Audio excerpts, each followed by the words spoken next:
ሰላም እንዴት ናችሁ? አራዳ ኤፍኤም 95.1 ሬዲዮ አድማጮቻችን ፉትቦል ካፌ ተጀምሯል። አላዛር አስግዶምና መስወር ቃለባቸው ከቴክኒሻናችን ናስሬ ዱራን ጋር በመሆን እስከ 4 ሰዓት ድረስ አብናችሁ ቆይታ እናደርጋለን። ዛሬም እንደተለመደው ትናንትና ምሽት የተደረጉት የሻምፒየንስ ሊግ ጨዋታዎችን የምናነሳ ነው የሚሆነው። ሊቨርፑል ከፔዤ ጋር ያደረጉትን ጨዋታ ፔጄ ትናንትና አሸንፏል። እንግዲህ ፈረንሳይ ላይ የተደረገውን ጨዋታ ሊቨርፑል 1-0 አሸንፎ ነበር። ትናንትና ደግሞ ፒኤስጂ በሊቨርፑል ሜዳ በኦስማን ዴምቤሌ ጎል 1-0 አሸንፎ በጭማሪ ደቂቃዎች ተጨማሪ ግቦች ሳይቆጠሩ በመለያ ምቶች እንግዲህ ፔጄ ወደ ቀጣይ ዙር አልፏል። በደርሶ መልስ ጨዋታዎች ማሸነፍ የሚገባው ቡድን ነው ወይ አሸንፎ ወደ ቀጣይ ዙር ያለፈው ነው የሚለው ደግሞ ለአድማጮቻችን ጥያቄ አንስተናል። ጨዋታው እንዴት ነበር? ይሄንንም ጉዳይ ሀሳብ ስጡበት። ከዛ ውጭ ግን ባርሴሎና ከቤኔፊካ ጋር ያደረጉትን ጨዋታ እናነሳለን። ባርሳ 3-1 በሆነ ውጤት አሸንፏል ቤኔፊካን። በድምር ውጤት 4-1 አሸንፎ ነው ወደ ቀጣይ ዙር ማለፍ የቻለው። እንግዲህ የላሚን ያማል ምሽት ነበር ማለት ይቻላል። ለራፊኒ አሲስት ያደረገበት መንገድ የመጀመሪያውን ኳስ እሱ ያስቆጠረው ግን በጣም አስደናቂ ነበር። በድጋሚ ትልቅ ተጫዋች መሆን የሚችልበት እድል እንዳለ ኦሬዲ ትልቅ ተጫዋች ግን የሆነ ይመስላል ላሚን ያማል።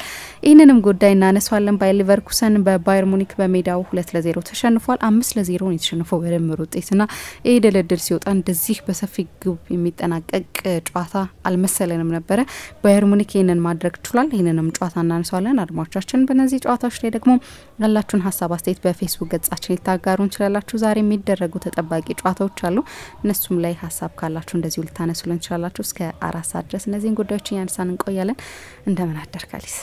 በጣም ደህና ነኝ። ምሳ እንደምን አደርሽ? አለን። እንዴት ነበሩ ጨዋታዎች? አዎ ያው ብዙ የምናወራበት ጨዋታ በጣም አስደናቂ የእግር ኳስ ጨዋታ ነበር። ለፔዤ ውጤቱን ቀልብሶታል። ባለፈው ሳምንት በፓሪስ ተሸንፎ ነበር በጣም ከከፍተኛ የጨዋታ ብልጫ ጋር። ትላንትና በአንፊልድ ይህንን ውጤት የመቀልበስ እድል አለው ወይ የሚለውን ጉዳይ ትላንትና ብዙ ስናወራበት ነበር።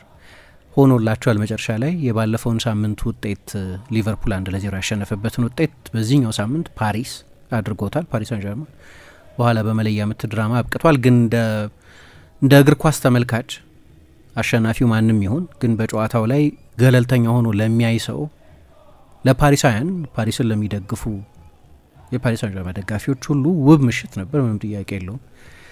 2011 ላይ ካታር ስፖርት ኢንቨስትመንት ፓሪስ ሳን ዠርማን ከገዛበት ጊዜ ጀምሮ ከማይረሱ ውብ የፓሪስ ሳን ዠርማን ምሽቶች መካከል አንደኛው ነው።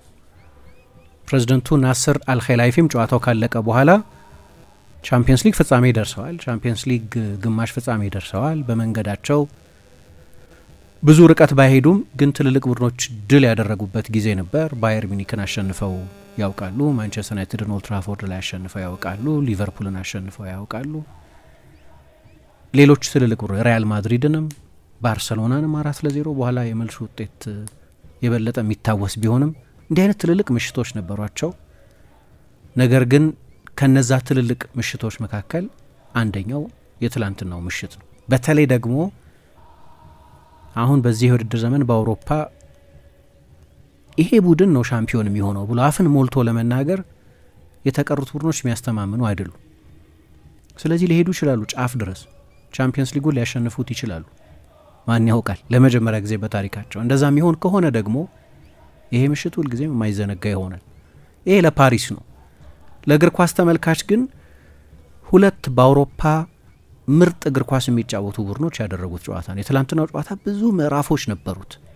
አጀማመሩ፣ የፓሪስ ጎል፣ የፓሪስ ሳን ዠርማን መልሶ ማጥቃት፣ የሊቨርፑል የሚያስደንቅ የጨዋታ ጅማሬ፣ በሁለተኛው አጋማሽ ሊቨርፑል የነበረው ብልጫ፣ ለውጦቹ፣ በተጨማሪ ሰዓት የነበረው የጨዋታው ባህሪ፣ ፔዤ የበለጠ ጨዋታውን የተቆጣጠረበት ምዕራፍ፣ መለያ ምቱ፣ እነዚህ ሁሉ በአንድ ጨዋታ ውስጥ ያየናቸው ውጣ ውረዶች ናቸው። ስለዚህ እንደ እግር ኳስ ተመልካች በጣም ውብ ምሽት ነበር። ያው ሌሎቹ ጨዋታዎች እነሱንም ጥቂት ለማንሳት እንሞክራለን። ዛሬም የማድሪድ ደርቢ አለ። ያው ለሱ የሚተርፍ ጊዜ ያለን አይመስለኝም፣ ግን እሱም አለ። ሌሎችም ጨዋታዎች አሉ። ትላንትና ያው የባርሳ ጨዋታ ከቤንፊካ ጋር በጊዜ በተለይ ደግሞ ለኛ ሀገር በጣም በተመቸ ሰዓት የተደረገ ስለሆነ ብዙ ሰው እንዳየው ገምታለሁ። የላሚን ያማል ኤግዚቢሽን ነበር። አስቦት አይደለም ያቀበለው። የመጀመሪያው ኳስ ራሱ እንደተናገረ ወደ ጎል ነበር የመታሁት ብሏል። ለነገሩ ግሌን ሆድል ሰጀስት ሲያደርግ ነበር እንደዛ። ግሌን ሆድል ነበር ኮሜንታተር የነበረው እኔ ባየሁበት ሚዲየም እና ፓስ አይመስለኝም እያለ ነበር። ወደ ጎል ይመስለኛል የመታው እያለ ነበር። እኔ አይ ፓስ ይመስላል እያልኩ ነበር፣ ግን መጨረሻ ላይ ራሱ ተጫዋቹ አይ ወደ ጎል ነበር የመታሁት፣ ግን ንቆ የነበረው ራፊኛ አስቆጥሮለታል። ስለዚህ አሲስት እንዲሆንልኝ ስላደረገ አመሰግናለሁ ብሏል። ግን ሁለተኛው ጎል ደግሞ ውብ ጎል ነበር። ስለዚህ ለባርሰሎና በመጀመሪያ አጋማሽ ነው ጨዋታው ያለቀው። ውጤቱ ሁሉም ጎሎች የተቆጠሩት በመጀመሪያ አጋማሽ ነው። ሁለተኛው አጋማሽ የበለጠ የጨዋታ ማኔጅመንት ነው እና የጉልበት ቁጠባ የሚመስል ነው። ምክንያቱም ትልቅ ጨዋታ ይጠብቃቸዋል በሳምንቱ መጨረሻ ከአትሌቲኮ ማድሪድ ጋር በላሊጋ። የባየር ሌቨርኩሰን እና የባየር ሚኒክን የጠበቅ ነው አይመስለኝም። 5-0 በደርሶ መልስ የመጀመሪያው ጨዋታ 3-0፣ ትላንትና 2-0 ነበር። አንደኛ ባየር ሚኒክ በዚህ አመት ልክ ነው ፓሪስ ሳን ጀርማን አሸንፏል አንድ ጨዋታ፣ ግን ፓሪስ እንዳሁኑ ሰሞኑን እንደምናየው አይነት አልነበረም። ገና በመሰራት ሂደት ውስጥ የነበረን ቡድን ነው ያሸነፈው። በአብዛኛው በዚህ ውድድር ዘመን የትልልቅ ጨዋታዎች ሪከርዱ ጥሩ አይደለም፣ በሀገር ቤትም በአውሮፓም። ሁለተኛ አሎንሶ ከዚህ በፊት ከተጫወተለት ቡድን ጋር ከመጣበት ጊዜ ጀምሮ በተለያዩ ውድድሮች ስኬታማ ነበር። በጥሎ ማለፍ ዋንጫውም በዲኤፍቢ ፖካል በሚባለው ባለፈው አመት በሁለቱም የቡንደስሊጋ ጨዋታዎች፣ በዚህም አመት በሁለቱም ጨዋታዎች እንደዚሁ አልተረታም። በሶስት የተለያዩ አሰልጣኞች ስር ሪካርዱ ግሩም ነበር። በአውሮፓ ብሩህ የታክቲክ አእምሮ አላቸው ከሚባሉ አሰልጣኞች መካከል አንደኛው ነበር።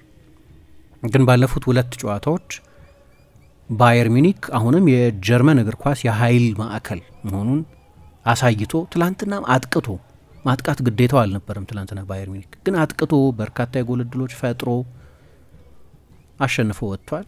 ከዛም በላይ ሊሆን ይችል ነበር። ጀማል ሙሲያላ ሁለት ጊዜ ብረት ባይመልስበት ኖሮ ከዚህም ሊሰፋ ይችል ነበር። ስለዚህ ለባየር ሚኒክ ውብ ምሽት ነው።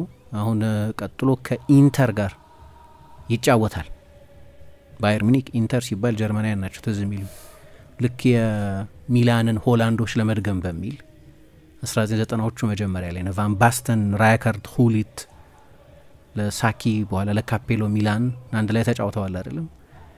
1990ዎቹ መጀመሪያ ደግሞ የርገን ክሊንስማን፣ አንድሪያስ ብሬመር፣ ሉተር ማታያስ አይነት ተጫዋቾች በተመሳሳይ ጊዜ ሶስቱ ጀርመናውያን ለኢንተር ተጫውተዋል። ስለዚህ የሚዩኒክና የኢንተር ጨዋታ በጣም ትልቅ ጨዋታ ይሆናል። ኢንተርም ትላንትና 2 ጎል ብቻ ተቆጥሮበታል፣ ግን በደርሶ መልስ ፋይኖርድን 4-1 አሸንፏል። ይሄኛው ሌላኛው ጨዋታ ነበር። ግን ሌሎቹን ቅድም ያነሳዋቸው ሁለቱን ጨዋታዎች ግን ተመልሰን እናነሳቸዋለን። ከትልቁ ጨዋታ ነው የምንጀምረው።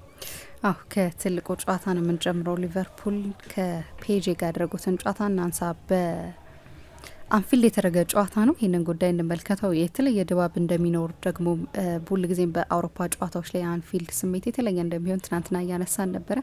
ግን ሊቨርፑል ጨዋታውን ጥሩ በጀመረበት ወቅት ነው ደግሞ ኦስማን ዴምቤሌ ግብ ማስቆጠር የቻለው። ከዛ ግብ በኋላ በጨዋታ ወይም በክፍት ጨዋታ ግብ መመልከት አልቻለም። ይህንን ጉዳይ እንመልከት። ግን በሁለቱም ቡድኖች ደግሞ ብዙ ሙከራዎችን የተመለከትንበት ነበረ። እናንሳው ጨዋታ እንዴ ትላንት እያነሳን ነበር ምን እንጠብቃለን እያልን። ፔጄ ሊያደርገው ይችላል እያልሽ ነበር። ያነሳናቸው ነጥቦችም የፔጄ አሰልጣኙም ተጫዋቾቹም ሊሆን የሚችል ነው። የፈረንሳይ ብዙሃን መገናኛዎችም ሌኪፕ ከጨዋታው በፊት የተጠቀመበት ርዕስ ሚሽን ፖሲብል የሚል ነው። ስለዚህ 1-0 ነው። በቀደም በጨዋታው ላይ የነበራቸው ብልጫ የልብ የሚሰጥ ነው። በጣም ጥሩ ቡድን እንደሆኑ ለራሳቸው ያስታውሱበት።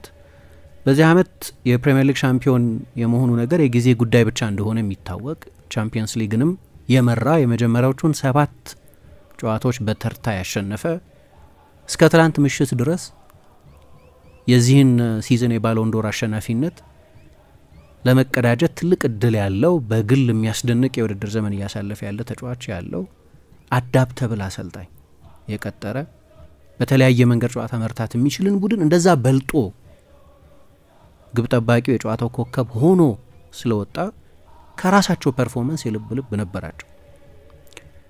ሉዊስ ኤንሪኬ ሬሞንታዳዎችም አሰልጣኝ ነው።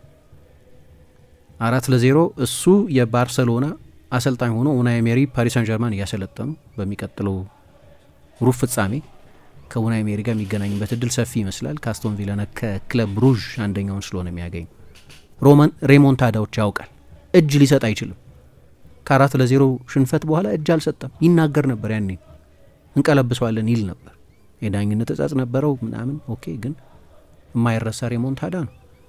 አምናም በባርሴሎና በሜዳው 3-2 ከተረታ በኋላ በመልሱ ጨዋታ ውጤቱን መቀልበስ እንደሚችሉ ያምን ነበር።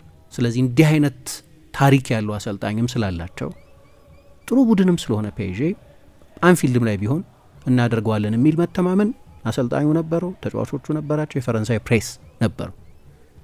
አንቺም ነበረሽ እና እንዴት አየሽው ጨዋታው? አሁን ዶም እኔ ብዙ የሊቨርፑል ደጋፊዎችን ያስደስት አስተያየት አልመሰለኝም ነበር ትናንትና።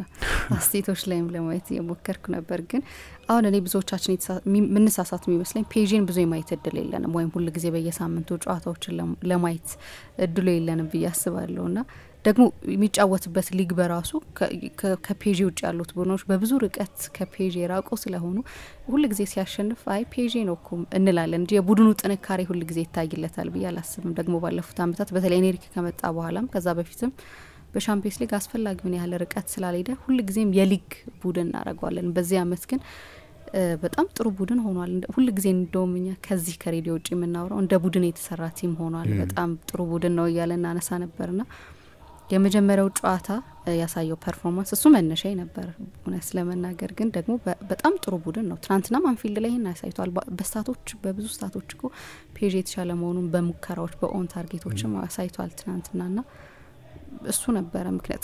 ሊቨርፑል ደግሞ በፕሪሚየር ሊግ በአንዳንድ ጨዋታዎች ላይ ድክመቶቹን እያየን መጣን።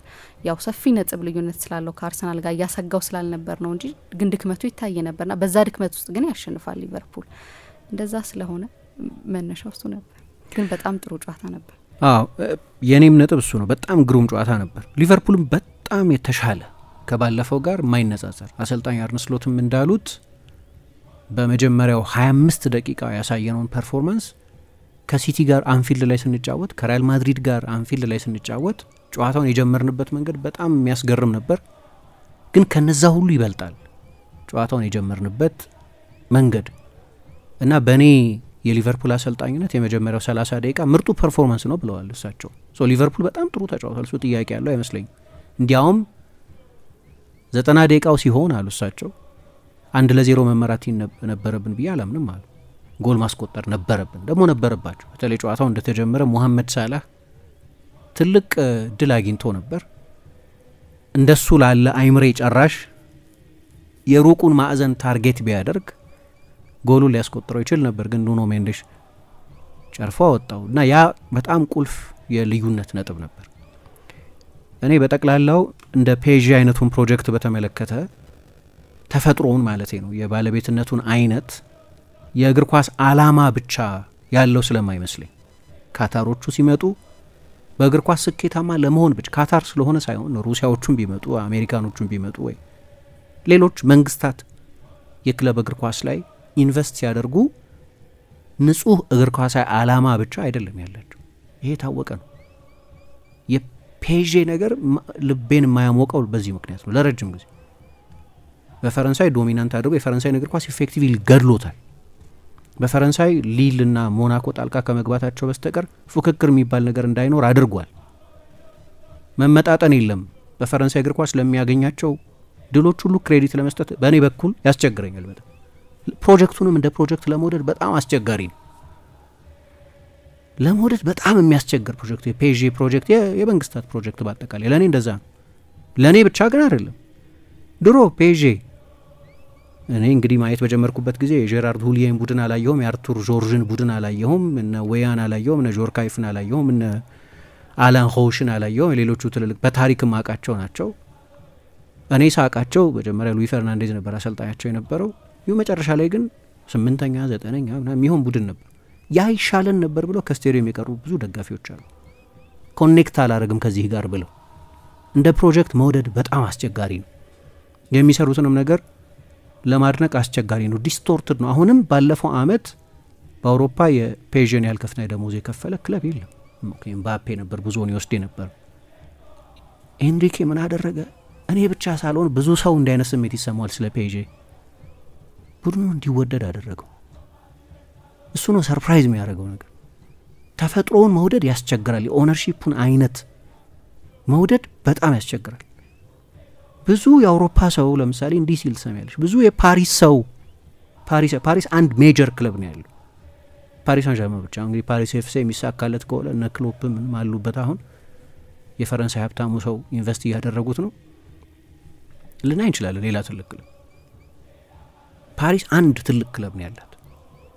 ለንደን ብዙ ትልልቅ ክለቦች አሉ፣ ሌላ ትልቅ ከተማ ሮም ትልልቅ ክለቦች አሉ፣ ማድሪድ ትልልቅ ክለቦች አሏቸው። እነዚህ የአውሮፓ ዋና ዋና የሚባሉት ርዕሰ ከተሞቹ ትልልቅ ክለቦች አሏቸው። ፓሪስ አንድ ክለብ ነው ያላት። አንድ ክለብ ኖሯቸው ይሄ የኔ ፓሪስ አይደለም ብለው ማይደግፉት ሰዎች አሉ። ኤንሪኬ ያደረገው ግን ይሄንን ሴንቲሜንት አስቀርቶ ቡድን አደረገው። ይሄንን የከዋክብት መከማቻ የነበረውን ቡድን ትውታን በሆኑ ተጫዋቾች ሰራው። በሚለፉ አንዳቸው ለአንዳቸው በሚሮጡ ተጫዋቾች ገነባው። በፊት ሶስቱ ተጫዋቾች ሁለቱ ተጫዋቾች ወይ አንዱ ተጫዋች አንዱ ሜጋ ስታር ሌሎቹ በሙሉ ለሱ እንዲሮጡለት የሚጠብቅ ነው የነበረው። ለሱ ሰርቪስ እንዲሮጡለት ነው የሚጠብቀው ኤምባፔ ወይም ሜሲ ወይም ኔይማር። ፔዤ እንደዛ ነው የነበረው ለአመታት። ቻምፒየንስ ሊግ አታሸንፊም እንደዛ ወይ ብዙ ርቀት መሄድ አይቻልም። በኔይማርና በኤምባፔ ቻምፒየንስ ሊግ ፍጻሜ ደርሰዋል። ኦኬ ግን እናስታውሳለን ያ የኮቪድ ዘመን ቻምፒየንስ ሊግ ነው። ይሄ እንደዛ አይደለም። ይሄ አለቃው አሰልጣኙ ያኔ አለቃ የሆኑት ዳይሬክተሮቹን የሚያዙት ይምጣ ይውጣ ይሄ ተጫዋች የሚሉት ተጫዋቾች ነበሩ። እሱ የድሮ ታሪክ ነው። ቢያንስ ለአሁን ቡድን እንዴት እንደሚገነባ በእግር ኳስ ዓላማ ከሆነ በደህና አሰልጣኝ የነጠረ ታክቲካዊ ሀሳብ የሚታወቅ የጨዋታ መልክ እና አንዱ ለአንዱ የሚሮጥ ክቫራትስኬሊያ ሜቢ በቻምፒየንስ ሊግ ምርጡ ድሪብለር ሊሆን ይችላል ከላሚን ያማል ጋር። አሁን አምናም አንደኛና ሁለተኛ ነበሩ ሁለቱ በናፖሊና በባርሳ። አሁንም እንደዛ ይመስለኛል። አምና ይሄኛው በዚህ አመት የመጀመሪያውን ግማሽ በናፖሊ ስለተጫወተ በዛ ቁጥር ላይ ላይደርስ ይችላል። ግን በአውሮፓ እግር ኳስ አይ ቲንክ በእኔ እምነት ከላሚን ጋር ምርጡ ድሪብለር ነው። ትላንት እንዴት ነው ይፈጋ የነበረው ሜዳ ውስጥ። ባርኮላ የፈረንሳይ እግር ኳስ አዲስ ስታር ነው። እንዴት ነው ይለፋ የነበረው።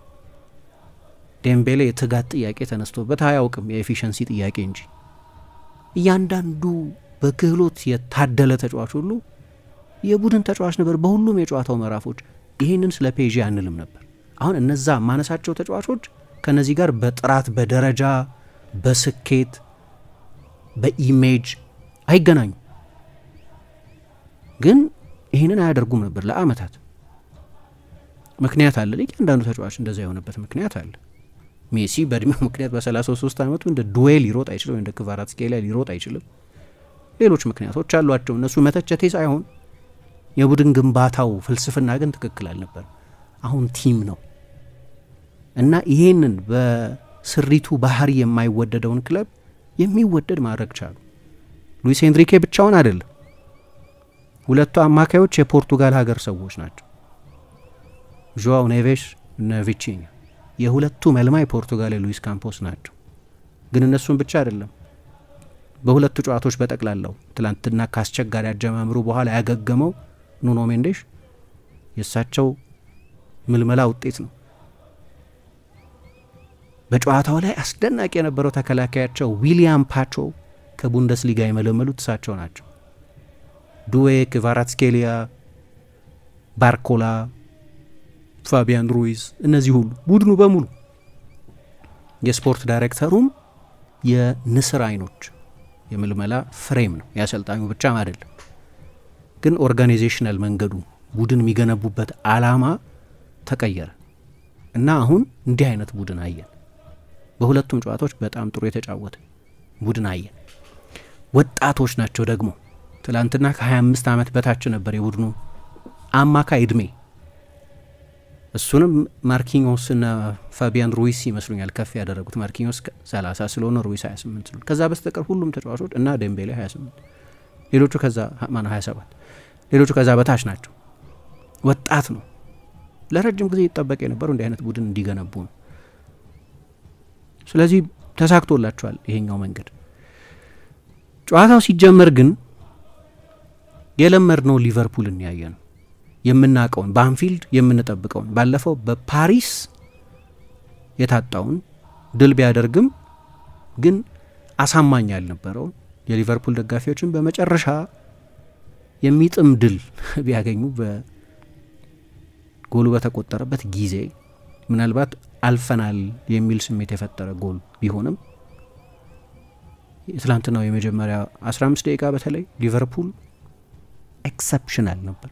በአንፊልድ በአውሮፓ ምሽቶች በሳምንቱ አጋማሽ የምንጠብቀው አይነት ሊቨርፑል በክሎፕ ዘመን የምናውቀው የፕሬሲንጉ ግለት የብልጫው መጠን በጣም የሚያስገርም ነው ነበር። ጎልም ማስቆጠር ይችሉ ነበር። ሙሐመድ ሳላህ ያገኘው ያ ትልቅ የጎል ማስቆጠር እድል በዛ የጊዜ ማዕቀፍ ውስጥ የተገኘ ነው። ሊያስቆጠረው ይገባ ነበር።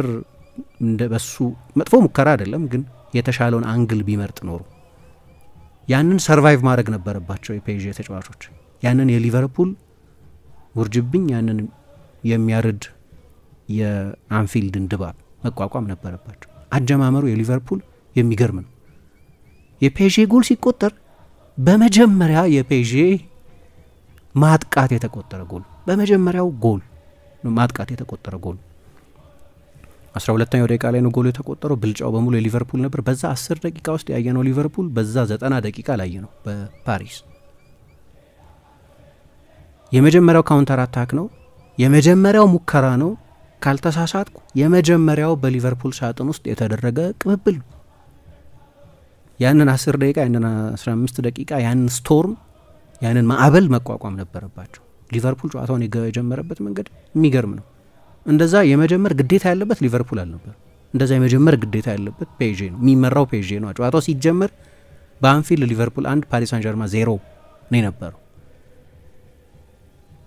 ሊቨርፑልም ግን ብልጫ ወስዶ ከጎሉ መቆጠር በኋላ አደጋው ቀጥሎ አንድ ያየነው ነገር የሁለቱ የፓሪስ ሳን ጀርማ ተጫዋቾች አንድ የሚገርም ችሎታ አላቸው። ሁለቱ አማካዮች ቪቺኛና ጆአው ኔቬስ ሁለቱም በነገራችን ላይ አንዱም ተፈጥሯዊ 6 ቁጥር ለመባል የሚያስቸግር ይመስለኛል። በቴክኒክ በጣም የላቁ ተጫዋቾች ስለሆኑ የሊቨርፑል ፕሬሲንግ ግን ፋታ የሚሰጥ ስላልነበር አንደኛው ትልቁ ችሎታቸው በግማሽ ዞሮ ኳስ መቀበልና ከኳስ ጋር ወደፊት አድቫንስ ማድረግ። ያንን ማድረግ አይችሉም፣ ምክንያቱም የፕሬሲንጉ መጠን የሚያስገርም ስለነበር እና ትላንትናም ጨዋታው ላይ አማካይ ክፍሉን ማን ይቆጣጠራል የሚለውን በተመለከተ እያነሳን ነበር። ግን ትላንትና ይሄ ምንድነው ስታይፍል ማድረግ እዛው ማፈን አለ አይደለም። ከራሳቸው የሜዳ ክፍል መውጣት አልቻሉ። የተለመደ ከዚህ በፊት የሚያደርጓቸውን ለፈጣን የክንፍ ተጫዋቾች የሚሰጧቸውን መስመር ቀዳጅ ኳሶችም መስጠት አልቻሉ። በራሳቸው የሜዳ ክፍል እንዲወሰኑ ስለተደረገ ለረጅም ጊዜ በራሳቸው 30 ሜትር እንዲቆዩ አስገድዷቸው ነበር የሊቨርፑል የጨዋታ አጀማመር። ሊቨርፑል የበለጠ አደገኛ የነበረው በማጥቃቱ በሁለተኛው አጋማሽ ነው።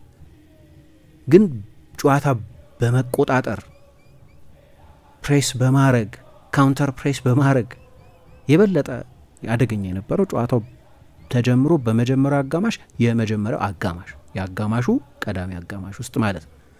ግን ጎሉ ሲቆጠር የዴምቤሌ መሻሻል በኤፊሸንሲ ብቻ የመጣ እንዳልሆነ የሚያሳይ ነው። ትላንትና ባርኮላ በቀኝ በኩል በግራ በኩል ክቫራትስኬሊያ መሀል ላይ ኡስማን ዴምቤሌ ነበር የጀመሩት። አሁን ጎሉ የሚያስደንቅ ነው አይደለም። ባለፉት 11 ጨዋታዎች 15 ጎል አስቆጥሯል። 2025 ከገባ በኋላ በድፍን አውሮፓ የእሱን ያህል ብዙ ጎል ያስቆጠረ ተጫዋች የለም። በዚህ የውድድር ዘመን ብቻ ያስቆጠረው የጎል መጠን ባለፉት 5 ሲዝኖች ተደምሮ ካስቆጠረው የጎል ቁጥር በላይ ነው። አሲስቶቹ ይገርማሉ። ትልልቅ ጨዋታዎች ላይ ጎሎች ያስቆጥራል። ስለዚህ ተሻሻለ ስንል ከጎል ማስቆጠሩ ጋር ብቻ ካያያዝ ነው የተሟላ ትንተና አይሆንም። ትላንትና የመጀመሪያው ጎል ወይ በጨዋታው ብቸኛ ጎል ሲቆጠር አንድ ሐሰተኛ 9 ቁጥር የሚባል ተጫዋች እንዲህ አይነት ፎልስ ሩጫዎች ስለሚያደርግ ነው ፎልስ 9 የሚባለው ወይም ፌክ 9 የሚባለው። የሊቨርፑል የመጨረሻው የተከላካይ መስመር ጨዋታውን ሊቨርፑል በኃይለኛ ፕሬሸር ስለጀመረ ወደፊት የተጠጋ ነበር። በነገራችን ላይ ጨዋታውን ልክ ከተጀመረ በኋላ አንዱ ስጋት የነበረው ኑኖ ሜንዴሽ ልክ እንደባለፈው ይቀነዋል ወይ ከሙሐመድ ሳላህ ጋር የሚለው ጥያቄ ነው የነበረው። የባለፈው ጨዋታ ላይ በሊቨርፑል ጠቅላላ ደካማ ማጥቃት ሳላህ ጨዋታ ውስጥ አልነበር ወይም ሳላህን በምናውቅበት መንገድ አላየነውም ጨዋታ ውስጥ። ትላንትና ግን አንድ ሁለት አደገኛ ማዳለጦች ገጥመውት ነበር። አንዴ መሀል ሜዳ ላይ ትቶት ሄዶ ነበር አልፎት ከባድ ምሽት የሚሆንበት ይመስል ነበር። ምክንያቱም እንትን ነው ወጥ ተጫዋች አይደለም። ሲያሻው በሁለቱ ጨዋታዎች እንዳየነው ድንቅ ይሆናል። ካልሆነ ትላንት እንደጠቀስኩት አምና በሳንቾ በላሚን ያማል እንደሆነው በቀላሉ ሊታለፍ ይችላል። የሱን ተጋጣሚዎች የሜዳ ውስጥ ቀጥተኛ ባላጋሮቹን መቆጣጠር ሊያቅተው ይችላል። ትላንትና ጨዋታውን ሲጀምር ጥሩ አልጀመረም፣ ግን ቅድም ያልኩት በጣም ወሳኝ የሆነች የጥፋት ነጥብ ሊቨርፑል 2-0 ቢመራ ኖሮ አያልቅም ጨዋታው። ግን ለፔዤ ምሽቱ አስቸጋሪ ሆን ነበር አይደለም። የበለጠ ያ እንዳይሆን ያደረገው የሱ ብሎክ ነው። ግን የጎሉ መቆጠር መነሻም እርሱ ነው። መስመር ቀዳጅ ሰንጣቂ ኳስ የሰጠው ለዴምቤሌ ነው። ግን ዴምቤሌ ድሮፕ አደረገ። አሁን ሊቨርፑል ውስጥ ከዚህ በፊት ይህንን የሐሰተኛ 9 ቁጥርነት ሚናን ኢንተርፕሬት ባደረገበት መንገድ በጣም የሚደነቅ ተጫዋች አላቸው። ሮቤርቶ ፈርሚኖ። የርገን ክሎፕ ቦቢ ፈርሚኖ እስኪለቅ ድረስ እስከ ባለፈው የውድድር ዘመን ድረስ ሁል ጊዜም ከመምጣታቸው ማስቀደሙ የፈረመ ተጫዋች ነው። ያንን ሚና የሰጡት እሳቸው ነበሩ።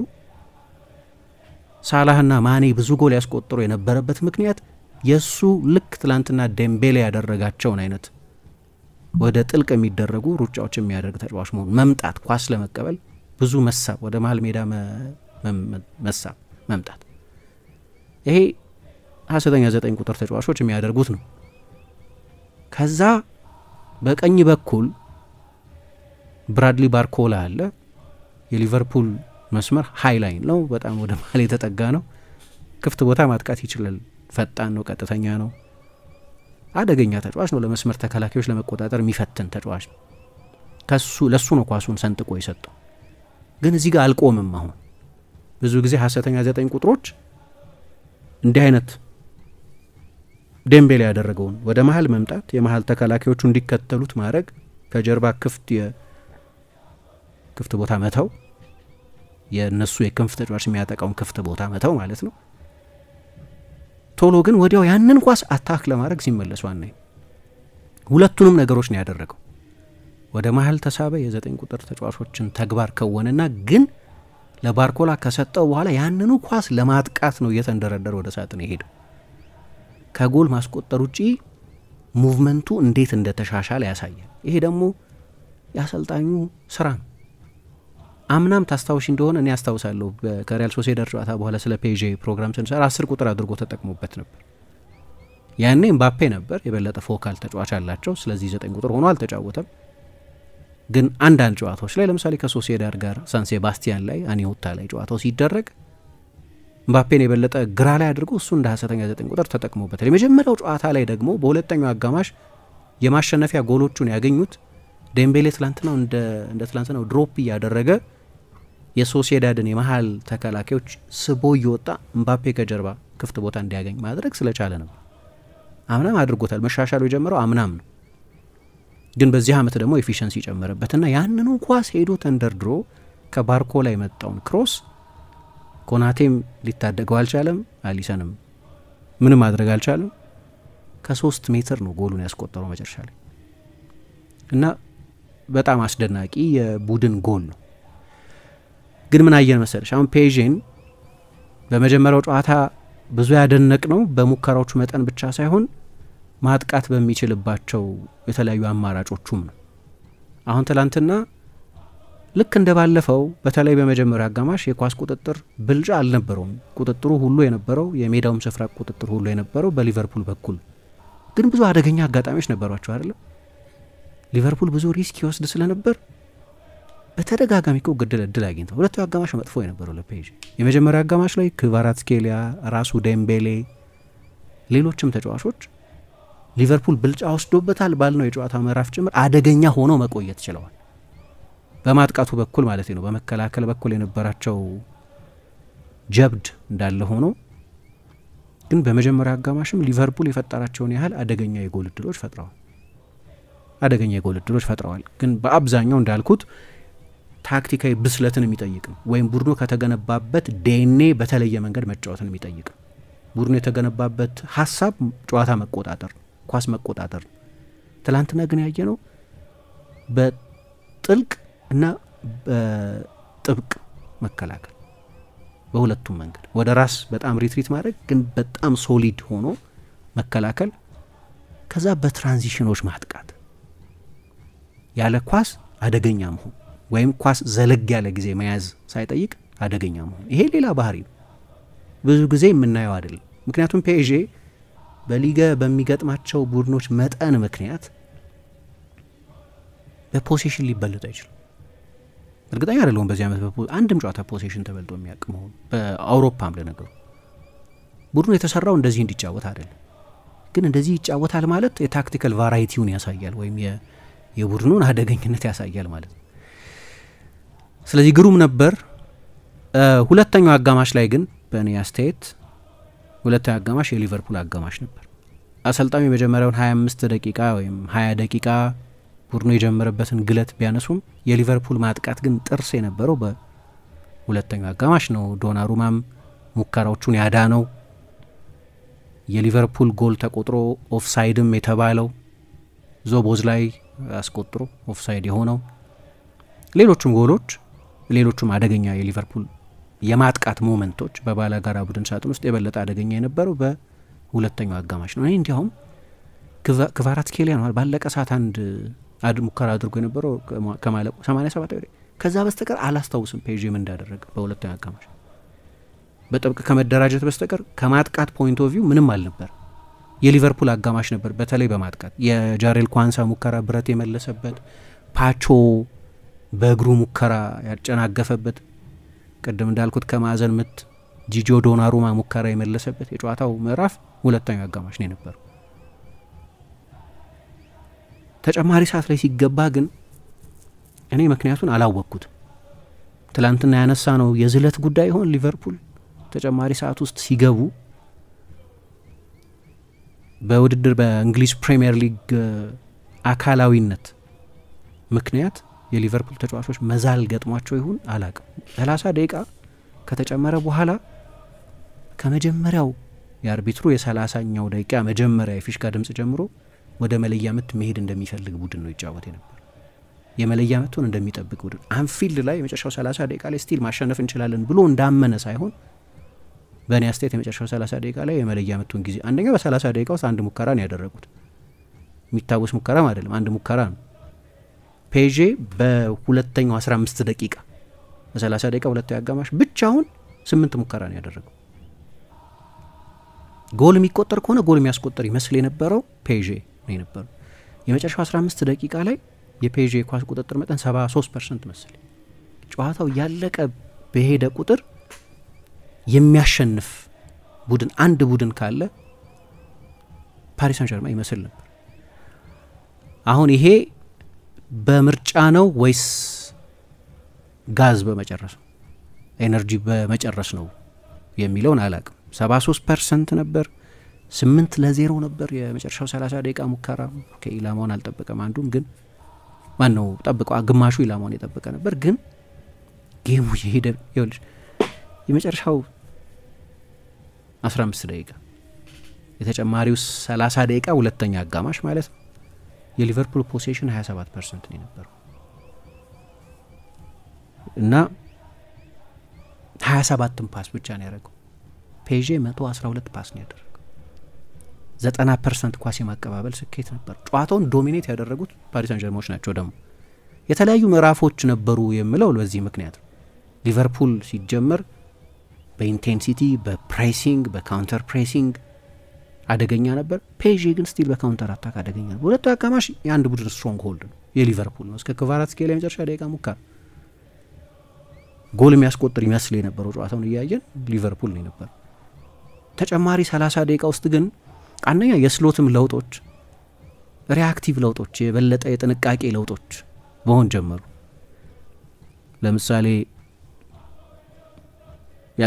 ለምሳሌ ማካሊስተር ወጣ ከርቲስ ጆንስ ገባ ላይክ ፎር ላይክ ሊባል ይችላል ግን ሉዊስ ኤንሪኬ የበለጠ የሚያደርጋቸው ለውጦች ማጥቃቱን የሚያሻሽሉ ለውጦች ናቸው ዋረን ዛይሬ ሜሪ ካንጊንሊ ጎንጋሎ ራሞስ አይነት ተጫዋቾች ከተቀይሮ የገቡት ከ90ኛው ደቂቃ በኋላ አንዳንዶቹ በተጨማሪ ሰዓት ውስጥ ነው። የበለጠ ፕሮአክቲቭ የነበረው አሰልጣኝ ሉዊስ ኤንሪኬ ነው ጨዋታውን ለማሸነፍ ይሞክር የነበረው። እንደ በትንሹ 6 ትልልቅ አደገኛ የጎል እድሎች ፈጥረዋል። ዱዌ ደነገጠ ከሳተው በኋላ የተሹ እንደሆነ ፊቱ ላይ ያስቆጠረው መስሎት ነበር። ዴምቤሌ፣ አሊሰን 110ኛው ደቂቃ ላይ እንደዚህ ጨዋታው ላይ ያልቅ 10 ደቂቃ ሲቀረው አማካይ ክፍሉ ላይ ወጡ ቪቺኛና ኔቬስ ፖሴሽን ዲክቴት ማድረግ ጀመሩ። ፕሬሲንጋቸው የሚያስገርም ነው። ቅድም እንዳልኩት የሊቨርፑል የሁለተኛው አጋማሽ የ30 ደቂቃው የኳስ ቅብብል ስኬት 61% ነበር ማለት የሊቨርፑል ተጫዋቾች ከኳስ ጋር መቆየት አልቻሉም ነበር ማለት ነው። አንዳንዶቹ የመጨረሻ ውሳኔያቸው ትክክል አልነበረም። ለምሳሌ ክቫራትስኬሊያ ፓስ ማድረግ እየቻለ ከሳጥን ውጪ በጣም አደገኛ ሹተር እንደሆነ አውቃለሁ፣ ግን 6 ሙከራ አድርጎ ነው የወጣው። ብዙ ነው ሾት ቮሊዩም ከቆጠርሽ፣ ግን የመጨረሻ ላስት ፓስ ችግር ነበረባቸው። አሁን 1-2 ደከም ያሉ ሙከራዎችን ካንጊንሊ አድርጓል ተቀይሮ ከገባ በኋላ። የተሻለ ቦታ ላይ የነበሩ ተጫዋቾች እያሉ ዱዌን ባርኮላ ወጥቷል፣ ዴምቤሌም እያሉ እና ተቀይሮ ደግሞ ገብቷል ጎንካሎ ራሞስ። ሌላ መጥቀስ ያለብኝ ተጫዋች አጥቂ 9 ቁጥር አስገብቶ ነው የተጫወተው። ጎል ለማስቆጠር የሚፈልግ አጥቂ የሚፈልግ አሰልጣኝ የሚያደርገው ውሳኔ ነው። መለያ ምቱን መጥቶ አስቆጥሯል፣ ግን በጨዋታ ውስጥም ጎል ለማስቆጠር የበለጠ የሳጥን ፕሬዘንስ ስለፈልግና ሊቨርፑል በጣም ሪትሪት እያደረገ ስለነበር ወደ መለያ ምት መሄድ ሳያስፈልገን ማሸነፍ እንችላለን ብሎ ያመነ እንደነበር ያስታውቃል። መጨረሻ ላይ ውሳኔዎቻቸው አንዳንዶቹ የባለፈው ተገደው ነው። ከ27 ሙከራዎች 10 ምናምኑ ከሳጥን ውጭ የሆኑ ተገደው ነው። የሊቨርፑል የፍጹም ቅጣት ምት ሳጥን ውስጥ በቂ ቅብብል ማድረግ አልቻሉ። ትላንትና ግን አንዳንዱ በግዴለሽነትም ለምሳሌ በተለይ ካንጊንሊ እና አንዳንዴም ክቫራትስኬሊያ ይህንን አድርገውታል። ግን አደገኛ ሙከራዎች አድኗል። በድጋሚ አሊሰን ትላንትናም 8 ኢላማን የጠበቀ ሙከራ ነው ያደረጉት። 8 በአጠቃላይ 48 ሙከራ ነው በሁለቱ ጨዋታ ላይ ያደረጉት። ትላንትናም በሾት ካውንት በሙከራ መጠን 21 ሙከራ አድርጎ ነው የወጣው። 2 ሰዓት ነው የተጫወቱት። ስለዚህ የጊዜ ስፓኑ ሰፊ ነው ከባለፈው ጋር ሲነጻጸር። እና 18 ኢላማን የጠበቀ ሙከራ አድርገዋል በሁለቱም ጨዋታ። ስለዚህ ጨዋታው እያለቀ ሲሄድ በእኔ እምነት ኦኬ ሊቨርፑል ለመለያ ምት እየተጫወተ ወይም የነበረን ሴንሴሽን እንደዛ አይነት ነው። እኔ መድከም ሊሆን ይችላል ነው። ሁለተኛ ግን አሰልጣኙ ቀይሮ ያስገቧቸውም ተጫዋቾች ለምሳሌ ሰፋ ያለ ጊዜ አግኝቷል። ዳርዊን ኑኔዝ የበቀደሙ ጨዋታ ላይ ልዩነት የፈጠረው እሱ ነበር። የእሱ አሲስት ነው ጎል የሆነው። የሳውዛምፕተኑ ጨዋታውን ጀምሮ የመጀመሪያውን ጎል ያስቆጠረው እሱ ነው። የፍጹም ቅጣት ምት የተገኘው እሱ ላይ በተሰራ ጥፋት ነው። ስለዚህ ጨዋታም ሲጀምር ኢምፓክትፉል ነበር። ትላንትና እንደዛ አልነበር። ፓሶቹ ይበላሹበታል። በተለይ መጨረሻው 30 15 15 ደቂቃ 16 ደቂቃ ሲቀረው ነው ተቀይሮ የገባው በዲዮጎ ዦታ አማካይነት። አሁን ለሊቨርፑል የማጥቃት ተጫዋቾች ጥሩ ጊዜ ነበር አይመስለኝም። ሳላህ ከዛ ሙከራ በስተቀር 54 ቀጥተኛ የጎል ተሳትፎ ያሳለፈበት ሲዝን ነው ይሄ። በሁለቱም ጨዋታዎች በጣም በሱ የሚደሰትበት 2 ሰዓት ከምናምን አይመስለኝም። ለሱ ጎል ማስቆጠር ይችል ነበር ኦኬ። ግን ከዛ ውጪ ችግሩ ምንድነው? ሳላህ ብዙ ጊዜ ይሄንን ቡድን ተሸክሞ አምጥቶታል እዚህ ድረስ። ቡድኑ ግሩም ነው፣ ግን ያለ ሳላህ ይሄንን ስኬት ማሰብ አልችልም በዚህ ውድድር ዘመን። ያለሱ ትከሻ ይሄንን ሁሉ ማድረግ አይችሉም። አሁን እሱ ሳይቀናው ሲቀር የሆነ ሌላ አሸናፊ ትፈልጋለች። ሳይሆን ሲቀር ባለፈው አሊሰን አድርጎታል። ያን ሊቨርፑል እንዳይሸነፍ አድርጓል። መጨረሻ ላይ ማሸንፏል። መነሻውም እሱ ነበር እንዲያውም ለጎሉ ሁሉ። ግን በማጥቃቱ በኩል ለሉዊስ ዲያዝ ግሩም ምሽት አልነበረም። ለጆታ ጥሩ ምሽት አልነበረም። ጋክፖ ያገገመም አይመስልም ከጉዳቱ ሙሉ ለሙሉ። ያው እንደምታውቂው የቁርጭምጭሚት ጉዳት ገጥሞት ብዙ ጨዋታዎች ላይ አልነበረም። ከዛ አስደናቂ ፎርሙ በኋላ ሁለተኛ ማች ዊነር አግኝተው ነበር። ሳላህ ብቻ ሳይሆን እሱም ሌሎቹም ጨዋታውን የጀመሩትም ተቀይሮ የገቡትም ተጫዋቾች ሳላህ የተለመደው ነገር ማድረግ ባልቻለ ጊዜ በትልቁ የቻምፒየንስ ሊግ ምሽት ጥሩ ተጫዋቷል ብዬ አላምንም። ሊቨርፑል እንደዛ አይነት ብልጫ በወሰደበት ሁለተኛው አጋማሽም የመጨረሻው 30 ሜትር በወሳኙ ስፍራ በባላጋራ ቡድን ሳጥን ውስጥ በቂ አደገኝነት ያልነበረው አንዳንዶቹ ሙከራዎች ለምሳሌ ከማዕዘን ምት ዶናሩማ ያወጣው ኳንሳ ተከላካይ ከሴት ፒስ ወይም ከተከላካይ ከእንደዚህ አይነት ተጫዋቾች ወይም ጎል ያስቆጠሩ ዞቦዝ ላይ የተሻሩ እንደዛ ሲሆን ምን ማለት ነው? ኦፌንሲቭ ተጫዋቾች በቂ ተጽዕኖ አልነበራቸውም ማለት ነው። ወደ መለያ ምት ሄዱ። እንግዲህ መለያ ምቱ ላይ በሁለት ነገሮች እድለኞች ነበሩ የፔዤ ተጫዋቾች። በሁለት ነገሮች እጣ ይወጣል ለሁለቱም አንበሎች። እጣ ሲያወጡ እጣዎቹ የሚወጡት በሁለት ጉዳዮች ላይ ነው። አንደኛ ማን መጀመሪያ ይምታ፣ ሁለተኛ በየትኛው ጎል በኩል ይመታ የሚለው የሚወሰንበት። መጀመሪያ ይምታ የሚለው ለፔዤ ወጣ። መጀመሪያ መምታት አድቫንቴጅ ነው። ከዚህ በፊት ስለ መለያ ምት እንዳነሳሁት አድቫንቴጅ ነው። ምክንያቱም የመለያ ምቱን የመጀመሪያው አዲስ አድቫንቴጅም ሊሆን ይችላል ኦፍኮርስ፣ ግን የመጀመሪያውን ያስቆጠረ ቡድን 1-0 መምራት ይጀምራል ማለት ነው። ስለዚህ ቀጥሎ ሊመታ የሚመጣው ተጫዋች ሁልጊዜም ቡድኑን አቻ በማድረግ ጫና ውስጥ ነው ያለው። ልስተው አልችልም በሚል ጫና ውስጥ ነው የሚሆነው። የማያቋርጥ ጫና ነው ደግሞ የመጀመሪያው ቡድን ማስቆጠሩን እስከቀጠለ ድረስ ቀጥሎ የሚመጣው የተጋጣሚ ቡድን ተጫዋች ከዛ ተጨማሪ ጫና ጋር ነው የሚመጣው። ለዚህ ነው በኋላ ተወንጂ ፊፋ ኤቢ የሚለውን የመለያ ምት አመታት ፎርማት አንደኛው ሁለተኛው ቡድን እየተፈራረቁ የሚመቱበትን ፎርማት አስቀርቶ አባ የሚባለውን ፎርማት አምጥቶት ነበር። ABBA የመጀመሪያው ቡድን ትላንትና በነበረው ኬስ ፔዤ፣ ከዛ ሁለት ጊዜ ተከታታይ ሊቨርፑል፣ ከዛ ፔዤ እንደዛ ሞክሮ ነበር የሆነ ጊዜ እቺን አድቫንቴጅ ለማስቀረት። አድቫንቴጅ እንደሆነች ይታመናል ማለት ነው። ሁለተኛ የወጣላቸው እድል የፔዤ ደጋፊዎች ባሉበት የጎሉ ክፍል የመለያ ምቶቹ እንዲመቱ ወጣ። ሁለት ትልልቅ አድቫንቴጆች በጣም የሚወጣው ለዚህ ነው። ምን ማለት እንደሆነ የምታውቂው ልክ እጣው ሲወጣ ጂጂዮ ዶናሩማ ወደ ፔዤ ደጋፊዎች ልክ እንደ አሸነፈ ቡድን ተጫዋች ሆኖልናል አይነት ምልክት ማሳየት ጀመረ። አድቫንቴጅ እንደሆነ ኖቲስ ያደርጋል ራሱ። ደግሞ በሀገር እንግሊዝ በለስ ቀንቶት ያውቃል። ይሄ ሲተች ነበር ሰሞኑን። ትላንትና ምን የተጠቅሰው ነበር? በትልልቅ ሞመንቶች ላይ ፔዤን ውድ ክፍያ ያስከፈሉ አጋጣሚዎች ነበሩ፣ ትልልቅ ስህተቶች። የበቀደሙን እንደ ሃውለር የሚባል የለየለት የግብ ጠባቂ ስህተት ላይሆን ይችላል፣ ግን ስህተት ነው። አሊሰን ቢሆን ሊያድነው ይችል ነበር በቀደም በነበረው ብቃት። ብቸኛው ግን አይደለም። አንድ ምሽት ይፈልግ ነበር፣ አንድ የሪዴምሽን ምሽት ይፈልግ ነበር። ግን የመለያ ምቱ ከመመታቱ በፊት ሮጦ ወደ መልበሻ ክፍል ገባ። ኤንሪኬ ለመለያ ምት የመዘጋጀት ጥቅም አይታየኝም ይላል። ሎተሪ ነው እና ኢትስ ክላሽ ኦፍ ነርቭስ፣ የበለጠ የተረጋጋ የሆነ የአእምሮ ዝግጅት ያለው ቡድን ነው የሚያሸንፈው። ቴክኒካዊ እኮ ጉዳይ አይደለም መቼስ። ከዛ ርቀት በዚህ ደረጃ ያሉ ተጫዋቾች መጥተው ጎል ማስቆጠር አያቅታቸው። ስለዚህ ጉዳዩ ቴክኒካዊ አይደለም፣ አእምሯዊ ነው። ይሄ ደግሞ እንደ ግለሰቡ የሚወሰን ነው አለ። እኔ አላምንም። ብዙ ሪሰርቾች አሉ የመለያ ምትን በተመለከተ ለ60 ለ50 ዓመት የተወሰዱ መጽሐፍ ሁሉ አለ የመለያ ምት መምታትን በተመለከተ። አንድ ኖርዌይ ፕሮፌሰር አሉ ብዙ ጥናት ያደረጉ። ከዚህ በፊት አንስቻቸዋለሁ ያስታውሳሉ።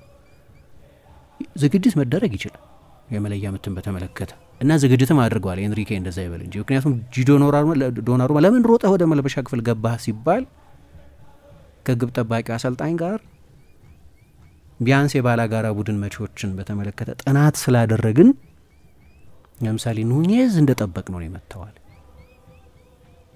እና አድርገዋል ዝግጅት። አምና ዳቪድ ራያ እንዳደረገው ልክ ከፖርቶ ጋር በነበረው ጨዋታ ልክ የመለያ ምት ላይ ከኢኛኪ ካኛ ጋር ከአርሰናል የግብ ጠባቂ አሰልጣኝ ጋር ሲነጋገር እንዳየ ነው። ግን በዊምብሌ ዛሬ 4 ዓመት ሊሆነው ነው መሰለኝ 3 ዓመት ተኩል የአውሮፓ ዋንጫ የፍጻሜ ጨዋታ ሲደረግ 3 ወጣት ጥቁር እንግሊዛውያን ተጫዋቾች በዊምብሌ መለያ ምት ስተው ራሽፎርድ፣ ሳካ፣ ሳንቾ ጣሊያን የአውሮፓ ሻምፒዮን ስትሆን ሁለቱን ያዳነው እሱ ነው። ስለዚህ በእንግሊዝ በለስ ይቀነዋል። ትላንትናም 2 ከ3ቱ ከተመቱበት 3 የመለያ ምቶች 2ቱን ያስቆጠረው እሱ ነው። ፔዤ ቪቺኛ መታ አስቆጠረ፣ ዴምቤሌ ያስቆጥሯል፣ በኋላ የመጨረሻውን ዴዝሪ ዱዌ ያስቆጥሯል። 4ቱንም የመለያ ምቶች አስቆጥሯል። ሁሉም የሳተ ተጫዋች አልነበረም። እና በዚህ መንገድ የመለያ ምቱ ለፔዤ ሆነ ማለት ነው። ግን እንዳነሳሁት ነው ጨዋታው በጣም በጣም በሁለቱም ቡድኖች በኩል ለምን የየሊጎቻቸው ሻምፒዮን ሊሆኑ እንደተቃረቡ ያሳዩበትን ፐርፎርማንስ ነው በእኔ እምነት ያሳዩት። ሊቨርፑል በጣም ጥሩ ነበር ከመጨረሻው 30 ደቂቃ በስተቀር በጨዋታው አብዛኛው ጊዜ። ቅድም እንዳነሳሁት መጨረሻ ላይ ለውጦቻቸው ሪአክቲቭ ነበሩ፣ የበለጠ ጨዋታ ማኔጅመንት ላይ ያተኮሩ፣ ወደ መለያ ምት መሄድ ላይ ያተኮሩ ነበሩ። ግን መለያ ምቱም አልጠቀማቸውም። አጀማመራቸው የክሎፕን ሊቨርፑል የሚያስታውስ አይነት ነበር። በአንድ ነገር እድለኛ አይደለም ሊቨርፑል። አሰልጣኙ አንስተውታል፣ ቅድም እኔና እንጂም ስናወራ ነበር። በአንድ ነገር እድለኛ አልነበሩም፣ በገጠማቸው ባላጋራ እድለኛ አልነበሩም። አሁን በፊት የቻምፒየንስ ሊግ የምድብ ድልድል ፎርማት በነበረበት ጊዜ አንደኛ የመውጣት ጥቅም የሁለተኛው ዙር እጣ ሲወጣ ከሌላኛው ቡድን ሁለተኛ ጋር ነው የምትገናኙ። ስለዚህ ቢያንስ በቲዮሪ ደረጃ ቀለል ካለ ቡድን ጋር የመገናኘት እድል አለ ማለት ነው። የምድብ ድልድል ቢሆን ሊቨርፑል የምድቡ አንደኛ ሆኖ ቢጨርስ በሌላ ምድብ ሁለተኛ ካለ ቡድን ጋር ነው የሚገናኙ። አሁን አንድ አድቫንቴጅ ነበራቸው። መጀመሪያ ከሜዳ ውጭ የመጫወት አድቫንቴጅ ከ1 እስከ 8 ያጠናቀቁት ቡድኖች ጥቅም እሱ ነው። የመጀመሪያ ጨዋታቸውን ሁሉም ከሜዳቸው ውጭ ነው ያደረጉት። አትሌቲኮ ማድሪድም፣ አርሰናልም፣ ኢንተርም፣ ሊቨርፑልም ሌሎቹም ቡድኖች ከ1 እስከ 8 የጨረሱት አስቶን ቪላም ሁሉ። ግን የዚህ አመት የቻምፒየንስ ሊግ አዲሱ የስዊዝ ሊግ ፎርማት ደግሞ እንግዳ ውጤቶች የታዩበት ነው። ሲቲ 22ኛ ሆኖ የጨረሰበት፣ ሪያል ማድሪድ ለረጅም ጊዜ ወደ ሁለተኛው ዙር ማለፍ የማይችል የመሰለበት፣ ፔዤ የተቸገረበት፣ ለረጅም ጊዜ ከቶፕ 24 ውጭ የነበረበት ነበር። ስለዚህ ትልልቅ ቡድኖችን የማግኘት አደጋ ሁልጊዜም ነበር እና ኦልሞስት ፐርፌክት የቻምፒየንስ ሊግ ሲዘን ያሳለፈው ሊቨርፑል የሁለተኛው ዙር እጣ ሲወጣ ከዚህ ቡድን ጋር ተገናኘ። ይሄ ያው እጣ ጉዳይ አይደለም። እጣ ደግሞ እድለኛ ያደርግሻል ወይ እድለቢስ ያደርግሻል። በእድለኛ አልነበሩም። ለምሳሌ ኢንተር ከፋይኖርድ ጋር ነው የደረሰው። አርሰናል ከፒኤስቪ ጋር ነው የደረሰው። አስቶን ቪላ ከክለብ ብሩዥ ጋር ነው የደረሰው። ሊቨርፑል ከፔዤ ጋር ነው የደረሰው። አትሌቲኮ ማድሪድ ከሪያል ማድሪድ ጋር ነው የደረሰው። የእድል ጉዳይ ነው ይሄ። በዚህ እድለኛ አልነበሩ። ምክንያቱም አሁን የጠቀስኳቸው አርሰናል ያገኘውን ቡድን ሊቨርፑል ቢያገኝ፣ ኢንተር ያገኘውን ቡድን ሊቨርፑል ቢያገኝ፣ ወይ አስቶን ቪላ ያገኘውን ቡድን ሌሎቹ ቶፕ 8 ውስጥ ያሉት ወይ ባርሰሎና ቤንፊካን እንዳገኘው አይነት ቢያገኝ ኖሮ ይሄ ቡድን አሁንም ቢሆን ከትላንትናው ሽንፈትም በኋላ የአውሮፓ ከምርጦቹ አንዱ መሆኑ አይቀርም። ምርጥ ቡድን ጥያቄ አይነሳበትም። ምርጥ ትልልቅ ቡድኖች ደግሞ አሸንፏል በዚህ አመት። በቻምፒየንስ ሊግ እኮ ማድሪድን ከማግኘት የሚተልቅ የለም። ሌቨርኩሰንን አግኝቷል፣ ሌሎችን ቡድኖች አግኝቷል፣ ጠንካራ ቡድኖችን አግኝቷል። ይሄ የእድል ጉዳይ ነው እና አርነ ስሎት አነሱት ነገሩ እንደው ሰበብ ሳይሆን ከአውሮፓ 2 ቤስት ፐርፎርሚንግ ቡድኖች አንዱን አጥቷል ውድድሩ። ሩብ ፍጻሜ እንኳን ሳይደርስ ማለት ሻምፒዮን ሊሆን ይችላል። ሊቨርፑል ሊሆን ይችል ነበር መንገዱ የበለጠ ቀለል ቢል። የኖካውት ጨዋታዎች ባህሪ ይሄ ነው። ሉዊስ ኤንሪኬም ከጨዋታው በኋላ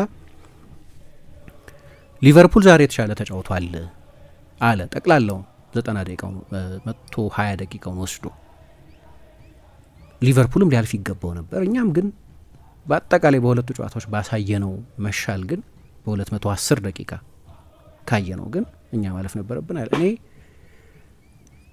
ይሄንን ሁሉ የሊቨርፑል ደጋፊ የሚስማማበት ይመስለኛል።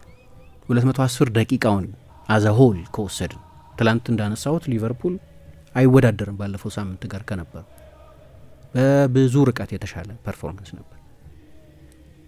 ግን 90 ደቂቃውን እንደ ታይ እንደ ደርሶ መልስ ከወሰድ ነው ግን ፔዤ ማለፍ የሚያንስበት አይመስለኝም። ከ5 በላይ ኤክስጂ ነው በሁለቱ ጨዋታዎች የፈጠረው። ሊቨርፑል 1.6 መሰለኝ። የሙከራዎቹን ጥራት ያሳያል።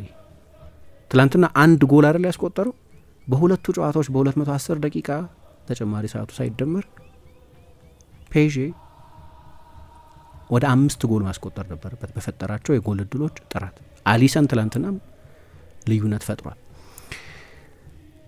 ሌሎች ማንሳት ያሉብን ነገሮች ያው ዱዌ ተቀይሮ ገብቶ ጥሩ ተጫውቷል። በጣም ባለተሰጥኦ ታዳጊ ነው። 19 ዓመቱ ነው ገና ሊጀምር ይችላል እያልኩ ነበር። በቅርብ ጊዜ የፔዥ አንደኛው የምልመላ ስኬት የፈረንሳይን ገበያ መቃኘቱ ነው። አንዱ ጥሩ ነገር ከፈረንሳይ የእግር ኳስ ተጫዋቾች የተሰጦ የማዕድን ስፍራ ነው። ከዛ የሄዱ ለእንግሊዝ ክለቦች፣ ለጣሊያን፣ ስፔን ክለቦች የሚጫወቱ ብዙ ትልልቅ ተጫዋቾች አይተን ፔዥ ያልፉት ነበር። ከምባፔ በስተቀር ማን አለ ትልቅ ፈረንሳይ ተጫዋች በቅርብ ጊዜ ሲያስፈርም አላየንም። በተለይ ከፈረንሳይ ገበያ ምባፔ ያው ከሞናኮ ስለመጣ ሌላ ስኬታማ ዝውውር አላየንም። ፔዥ ይዘው ከፈረንሳይ ክለብ ውስጥ ያመጣቸው ተጫዋቾች አንዱ የፓሪስ ሳን ዠርመን ደጋፊዎች የክለቡ ማኔጅመንት ላይ ያለ ቅሬታ ፈረንሳይ በየአመቱ ተሰጦ የሚወጣበት ሀገር ነው፣ ባለ ተሰጦ ባለ ክህሎት የሚገኙበት ሀገር ነው። ይህንን ትልቅ ፖቴንሻል ፓሪስ ሳን ዠርመን አይጠቀምበትም። የውጭ ከዋክብትን ብዙ ደሞዝ የሚቀበሉ ስመጥር ተጫዋቾችን ማምጣት ነገሬ ብሎ ይዟል የሚል ቅሬታ ነበር። አሁን ባርኮላ ከዛው ከፈረንሳይ ከሊዮን ነው የመጣው። ዱዌ ከዛው ከፈረንሳይ ከሬን ነው የመጣው። በቅርብ ጊዜ አሁን በሚቀጥለው በዚህ ሳምንት ዴሾ ጥያቄ ቢያቀርብለት አይገርምኝም ለፈረንሳይ ብሔራዊ ቡድን። የፈረንሳይ ኦሊምፒክ ቡድን አባል ነበር። ቲየሪ ኦንሪ ወስዶት ነበር። ፈጣን ነው፣ ክሎዝ ኮንትሮሉ ያስገርማል። የመለያ ምቱን የመጨረሻ ላይ ሲመታ ሉዊስ ኤንሪኬ ምን አለ አስተውላችኋል? ግን 19 ዓመቱ እኮ ነው እና አንፊልድ ላይ ነው በእንደዚህ አይነት መረጋጋት አሊሰንን የሚያክል ግብ ጠባቂ ላይ ያን የመለያ ምት ያስቆጥሩ። እድሜውን እንዳትረሱ አለ። እኔ እንኳን እድሜ ጥቅም ነው የምለው በእንደዚህ አይነት ሁኔታ በመለያ ምት ጊዜ። እኔ ረጅም ጊዜ ፈረንሳይ ብሔራዊ ቡድን ደጋፊ ነበር። የመጀመሪያው ውድድር ያየው 98 የዓለም ዋንጫ ነው። 98 የዓለም ዋንጫ ላይ ከጣሊያን ጋር አንስቼው ሊሆን ይችላል ይህንን አኔክዶት። ጣሊያን እና ፈረንሳይ ሲጫወቱ ጃንሉካ ፓሊዩካ መሰለኝ የጣሊያን ግብ ጠባቂ ነው በፋቢያን ባርቴዝ በፈረንሳይ የባርቴዝ የዓለም ዋንጫ ነበር። የዓለም ዋንጫ ኦፍኮርስ ግን የመለያ ምቱ ላይ ሁለት የ20 ዓመት ተጫዋቾችን ኤሚ ዣኬ ያስመቱ የፈረንሳይ ብሔራዊ ቡድን አሰልጣኝ ቲየሪ ኦንሪ ና ዳቪድ ትሬዜጌ እና ትሬዜጌ ምን አለ 28 ዓመቴ ቢሆን ኖሮ ውድድሩ ፈረንሳይ ላይ ነው የሚደረገው። ፈረንሳይ ዓለም ዋንጫ አሸንፋ አታውቅም። ይሄ ታሪክ ሸክም አለብኝ፣ ልስተው አልችልም እያልኩ ለራሴ እየነገርኩ ኃላፊነት እየተሰማኝ ነበር የሚሄደዋል። 20 ዓመት ግን ብዙ ሰው በእድሜው በዛ እድሜ አካባቢ በሚኖር የማስተዋል መጠን ምክንያት ያንን የሀገር ሸክም አያስብ። በቀኝ ነው እግራ ነው መተው እያለ ነው የሚሄደው እና ያ ነጻነት ነበረናል። ሌሎች ተጫዋቾች ያ የአእምሮ መፍታታት የነበራቸው አይመስለኝም ብሎ አስተያየት ሰጠ። እና ወጣት ሲኮን የመለያ ምትን በተመለከተ አሰልጣኙ እንደው ይሄንን አይነት መረጋጋት በዛ እድሜ ማሳየቱ ይበል እንጂ በተለይ በእንደዚህ አይነት ስሜት ላይ ያ ከራስ ጋር የሚደረግ የንግግር ሸክም ያለ አይመስለኝም። ግን እንደ ቡድን የተጫወቱት ቡድን ነው ፔዤ ከሌሎች አመታት የሚለየው ለዚህ ነው። እኔ ከኳስ ጋር ነው እንዲያውም ኢንዲቪጁዋል ሶሉሽን አበዙ። በቃ እያንዳንዱ ተጫዋች በራሱ የሆነ ነገር በጣም በራሳቸው ባለ ክህሎት በመሆናቸው እና በዛ ምክንያት ባለ መተማመን ምክንያት ሊሆን ይችላል። ኢንዲቪጁዋል ሶሉሽን በዛ አልነበር ጨዋታው። ከኳስ ውጪ ግን የሚገርም ትጋት ነው ያሳዩት እና በጠቅላላው በሁለቱ ጨዋታዎች ውጤት ማሸነፍ ይገባቸው ነበር የሚለውን የባለፈው ጨዋታም ውጤቱ ፌር ስላልነበር 1-0 መሸነፋቸው ቢያንስ መሸነፋቸው ፌር አልነበር። ማሸነፋቸው ቢቀር የተራበ ቡድን ነው፣ ያለ ኳስ ብዙ የሚሮጥ ነው፣ አንዱ ለአንዱ የሚተጋ ነው።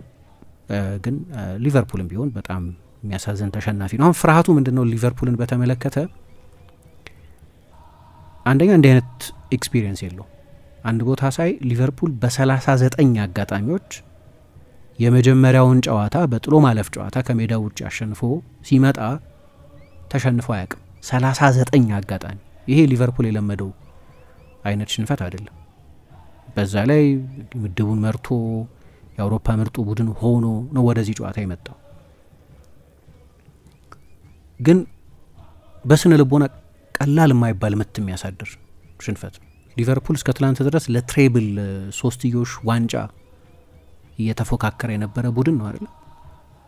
ማለት ኤፍኤ ካፑን ቢያጣም ሊግ ካፕን ፍጻሜ ይደርሳል። እሁድ ከኒውካስል ጋር ይጫወታል። ፕሪሚየር ሊጉን ሻምፒዮን ይሆናል። ቻምፒየንስ ሊግ ውስጥ ቢቆይ ለትሬብል ነበር የሚጫወተው ማለት የትሬብል ተስፋቸው አሁን የለም ከቻምፒየንስ ሊግ ስለወጡ። ግን ጉዳትና ድካሙስ እና በስሜት እነዚህን ተጫዋቾች ከወደቁበት የማንሳት ሸክም ያሰልጣኙ ኃላፊነት ነው። ለእሁድ ሞቲቬት አድርጎ ማቆየት ያስፈልጋል። ለምሳሌ ኑኔዝን አይተሹ እንደሆነ ያው እድለኛ አይደለም፣ በቃ የመለያ ምት ነው፣ የመለያ ምት ነው፣ ምንም ሊደረግ አይችልም። አንድን ተጫዋች መለያ ምት በማስቆጠሩና በመሳቱ መበየን ትክክል አይሆንም በጭራሽ። በቃ የመለያ ምት ማንም ሊስ ማራዶናም ይሰጣል ይባል ነበር። ማንም ትልቅ ተጫዋች ይሰጣል። ያየሁት ትልቅ ተጫዋቹን የፍጹም ቅጣት ምት ያልሳተ ተጫዋች የለም። እኔ የምተማመንበት ዚዳንን ነው። ቢካዝ ዚዳን በጣም ኃይለኛ የሃይ ቴንሽን ፔናልቲዎች አስቆጥሯል። 2000 የአውሮፓ ዋንጫ ሴሚ ፋይናል ላይ አቤል ጃቪየር ኳሱን በእጁ ከነካ በኋላ ያንን የፍጹም ዚዳን ተማመንበታል። ሉሲድ ነው ጭንቅላቱ ምናምን፣ ግን ሊስት ይችላል ማንም ተጫዋች። የዓለም ዋንጫ ፋይናል ላይ ያስቆጥሯል። 2006 የዓለም ዋንጫ ፋይናል ላይ 2004 እንግሊዝ ከፈረንሳይ ሲጫወቱ ተጨማሪ ሰዓት ላይ ያስቆጥሯል። ግን ማንም ተጫዋች መለያ ምት ይሰጣል። ሮናልዶም፣ ሜሲም፣ ፔሌም፣ ማራዶናም፣ ዲስቴፋኖም፣ ክራይፍም ይሰጣሉ የመለያ ምት። በመለያ ምት መሳት ማንንም ሰው ጀጅ ማድረግ ትክክል አይደለም። ግን አዘነ በጣም አይተሹ እንደሆነ አሰልጣኙ ትከሻ ላይ ወድቆ እንደ ሁሉም ተጫዋቾች እየመጡ የሊቨርፑል ተጫዋቾች እሱ ሊፍት ለማድረግ ሲሞክሩ ነበር። ግን የቡድንም ትራውማ ነው ይሄ፣ የጋራ ህመም ነው። በእንደዚህ አይነት ሁኔታ በመለያ ምት ተሸንፎ መውጣት ቀላል አይደለም። ብዙ ተስፋ ያደረጉበት ውድድር ነው። ደግሞ መንገዱ ክፍት ነበር። ይሄኛው የውድድር ዘመን አንድ አውትስታንዲንግ ቡድን የለም በአውሮፓ ቻምፒየንስ ሊግ። አሰልጣኙ እንዳለው ሉዊስ ኤንሪኬ የኮንሲስተንሲ ጉዳይ አይደለም ማለት የአንድ ጨዋታ የሁለት ጨዋታ ጉዳይ እኮ ነው ቻምፒየንስ ሊግ። በባህሪው በውድድር ብዙ ጊዜ የምንለው ማለት ብዙ ኤሌመንቶች አሉ። በቃ አንዴ በመለያ ምት ታሸንፊያለሽ፣ አንዴ በተጨማሪ ሰዓት ታሸንፊያለሽ። አንድ ጨዋታ ላይ አንድ ተጫዋች በጊዜ በቀይ ይወጣል ወይ አንድ እንደዚህ ግብ ጠባቂው ልክ እንደ ሎሪስ ካሪየስ አይነት ትልልቅ ስህተት ሊሰራ ይችላል። እንደዚህ ኖክአውት እንደዚህ ነው። ምንም ማድረግ አይቻልም ኖክአውት ሲሆን። ግን ለቀናት ከዚህ የሽንፈት ቅዠት መውጣት ከባድ ነው እና አሁን አሰልጣኙ የሞቲቬሽን ስራ መስራት ትላንትና አንድ ጥሩ ያደነኩት የቨርጅል ቫን ዳይክን ኮሜንት በጣም ኤክሳይት የሚያደርግ እሁድ እየጠበቀን ነው አለ። ተሸንፈናል፣ ያሳዝናል ምናምን ፈርተን ማለት አውቀን ነበር ከባድ ተጋጣሚ እንደገጠመን ገና እጣው ሲወጣ፣ ግን እሁድ ኤክሳይቲንግ እሁድ እየጠበቀን ነው። አሁን አይ ቲንክ የቡድኑ ሲኒየር ተጫዋቾች ኃላፊነት እሱ የሚሆን ይመስለኛል። ከዚህ በፊት አሸንፈው የሚያውቁ ተሸንፈው የሚያውቁ ተጫዋቾች ኃላፊነት እሱ ይሆናል። ሁለተኛው ግን ድካም ነው። ከእንደዚህ አይነት ኢንቴንስ 2 ሰዓት በኋላ እና ከመለያ ምት ያምሮ ውጥረት ካለባቸው ቅጽበቶች በኋላ ነው ወደ ኒውካስል ጨዋታ የሚሄዱት። ኒውካስል ከዌስትሃም ጋር በእርግጥ ሰኞ ተጫውቷል፣ ግን የበለጠ ሪከቨር አድርጎ የሚመጣው ቡድን ማን እንደሆነ ግልጽ ነው። ሌላኛው የጉዳት ጉዳይ ነው። ትሬንት የሚደርስ አይመስለኝም ብለዋል። አላየሁትም በድጋሚ ምስሉን፣ ግን ባለሙያዎች እንደነገሩኝ ጉዳቱ ቀላል አይመስለኝም እና ለእሁድ ጨዋታ የሚደርስ ከሆነ እገረማለሁ ብለዋል። እሱ ማይደርስ ከሆነ አደጋው ምን መሰለሽ፣ ሌላ የቀኝ ተከላካያቸው ሆኖ የሚጫወተው ኮነር ብራድሊም የለም። ስለዚህ ተፈጥሯዊ የቀኝ መስመር ተከላካይ አይኖራቸው ማለት ነው። እዛ እንግዲህ አንዱ ፈተና እሱ ነው። ስለዚህ ጃሬል ኳንሳን የመሀል ተከላካዩን እዛ ቦታ ላይ ለመጠቀም ይገደዳሉ ማለት ነው። አንዱ ችግር እሱ ነው። ሁለተኛው ምናልባት የአንቶኒ ጎርደን አለመኖር በጎ ዜና የሚሆነው በዚህ ምክንያት ነው። ጎርደን እዛ በኩል የሚጫወት ተጫዋች ስለሆነ። ሁለተኛው የኮናቴ ነው። ግን የኮናቴን ድካም ነው ያሉት፣ ክራምፕ ነው። ስለዚህ የድካም ጉዳይ ስለ ኤንዶን ያስገቡት በኋላ እሱ ከወጣ በኋላ። ስለዚህ ለሊቨርፑል እነዚህ ጉዳዮች ስነ ልቦናዊውም አካላዊውም ጉዳይ ምናልባት እንዴት ይወጡታል የሚለው ለእሁድ ቶሎ መልስ መሰጠት ያለበት ነው። በሊቨርፑል በኩል ያለው የቤት ስራ ከኢንተርናሽናል ብሬክ በፊት በዚህ በማርች ወር የሚያደርጉት የመጨረሻው ጨዋታ ኒውካስሉ ጨዋታ ነው። ይህንን ይመስል ነበር በእኔ አስተያየት። ስለዚህ ለፓሪስ ትልቅ ምሽት ነበር።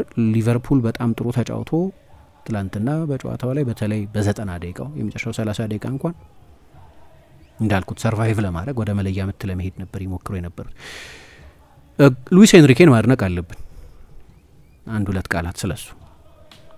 አንድ ፈረንሳይ ፈላስፋ አለ ቲቡ ሌፕላም የሚባል እና ብዙ መጽሐፍት ጽፏል። ሌዶሲዬ ደላፍተር ፉት የሚባል መጽሔት ላይ የኤዲተር ኢን ቺፍ ነው፣ አርታይ ነው።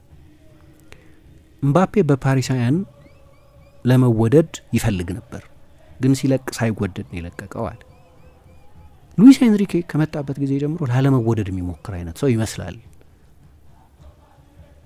በሚሰጣቸው አስተያየቶች ስለሱ እንዲኖር በሚፈልገው ምስል ምክንያት መወደድ የማይፈልግ ሰው ይመስላል። ይሄ እውነተኛው ፓሪሳዊ ጠባይ ነው ይልና ለምን እንደሆነ አላውቅም ፓሪሳውያን መወደድ አንፈልግም።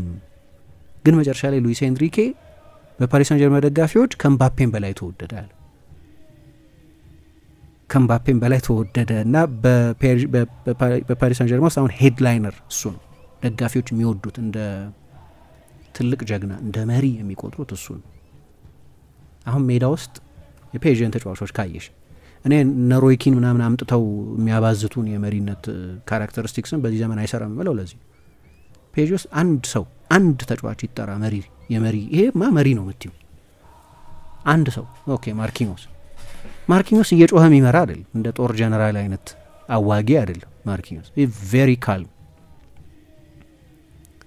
በቃ እሱ ነው ለመሪነት ተሰለመደ የመሪነት አይነት እነ ሮይኪን ለሚሉት አይነት የመሪነት አይነት ወይ ቴሪና ቶኒ አዳምስ የሚመስል አይነት ወይ ዴኒስ ዋይዝ ወይ ስቲቨን ጀራርድ የለም አንዱም መሪ አይደለም ወይም በተለመደ የመሪነት ካራክተሪስቲክስ አንዱም መሪ አይደለም። መሪ ማለት በቃ የጮኸ የሚያዘምት የራሞስ ካራክተር ነው ብሎ ሰው ካመነ ነው መሪ አሰልጣኝም ሜዳ ውስጥ መገኘት አይጠበቅበትም። ግን መሪም እያንዳንዱ ተጫዋች የራሱን አሳይመንት ሲወጣ ነው። እያንዳንዱ ተጫዋች ሃርድ ያርድ ሲሮጥ ነው፣ ተጨማሪ ሜትር ሲሮጥ ነው። የለውም በዛ አይነት ግን ሁሉም መሪ ነበር ማለት ነው። መሪ ማለት መጮህ ብቻ ሳይሆን በምሳሌ መሪ መምራት መሆን መቻል ማለት ነው። ትላንትና የፔጂ ተጫዋቾች ላይ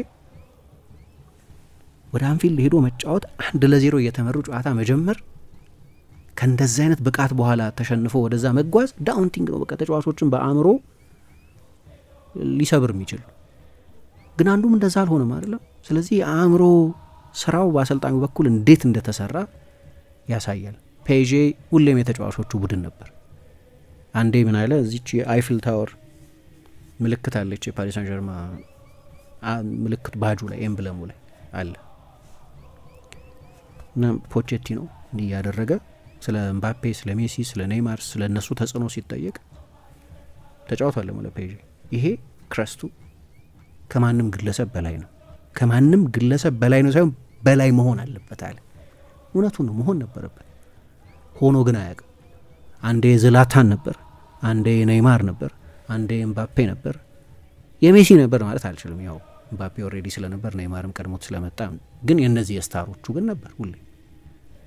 አሁን ግን ያሰልጣኙ ነው ጤነኛ ቡድን ያሰልጣኙ ነው ወይም የስፖርት ዳይሬክተሩ ነው መሆን ያለበት። ከዛ ውስጥ አውራ ተጫዋቾች ይኖራሉ። አሁን ደምቤሌ ያደረገ እንዳለው አይነት ሰፋ ያለ ኮንትሪቢዩሽን ያላቸው ተጫዋቾች ይኖራሉ።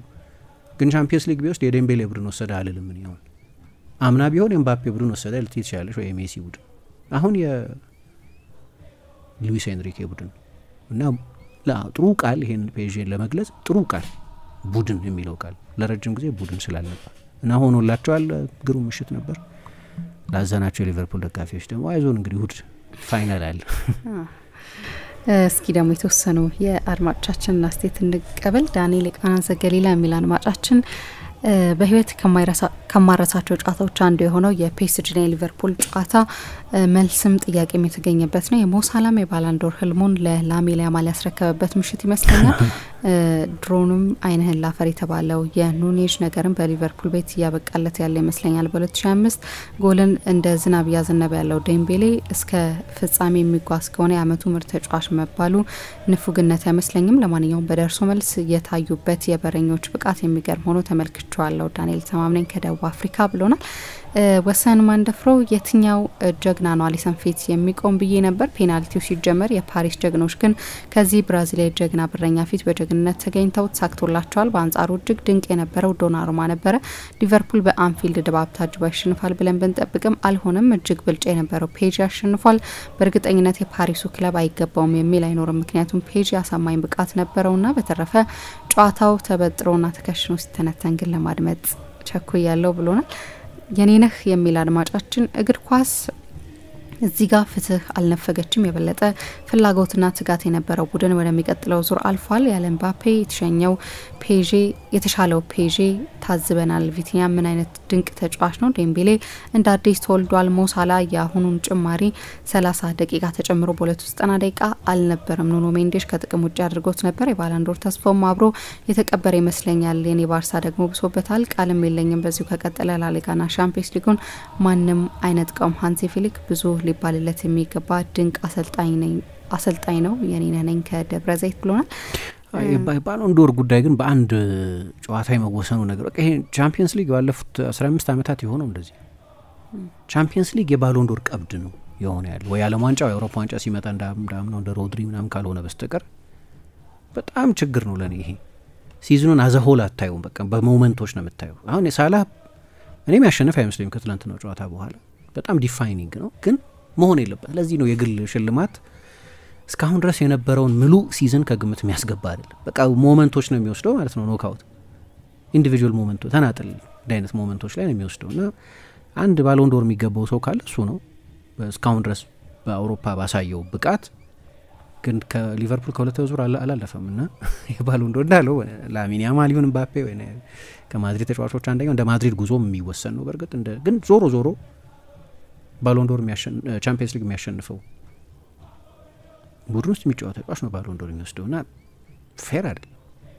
ለአመታት የሆነው ቻምፒየንስ ሊግ የሆነ ተጫዋች ካሸነፈ አሁንማ በቃ የሜሲ ነው አሁን የሮናልዶ ነው አንድ እንል ነበር ለረጅም ጊዜ።